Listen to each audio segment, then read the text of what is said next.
kada sam shvatila dakle da kršćanstvo, odnosno Biblija, na svim mjestima pobija samu sebe. Dakle, to vam je zbir različitih tekstova napisani od strane više ljudi.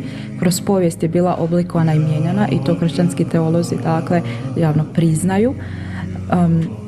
Isto tako to trojstvo nije mi imalo smisla nikada, nisam osjećala taj mir. Oduvijek sam se molila jednom Bogu.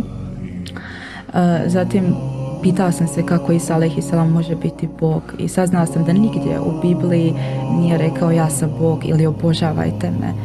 Tako da nakon mojih istraživanja budizma, hinduizma, New Age-a, nabasala sam i na islam. Malo po malo došla sam do njega kao jednu od svjetskih religija koju smo isto spominjali u srednjoj školi u konačnici.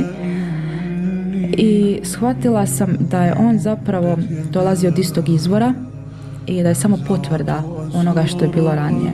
Da je došao da ispravi nepravilnosti koje su se dogodile u kršćanstvu tijekom povijesti i da je to njegova zadaća i zadatak. Zapravo nisam tražila neku novu religiju, nego ovo je bilo samo upotpunjavanje. Dakle, našla sam način da Isa alejhi selama još više volim. Sada znam što trebam reći nakon što kažem njegovo ime. Dakle, sura Merijem i jednostavno sve se nekako posložilo vrlo prirodno.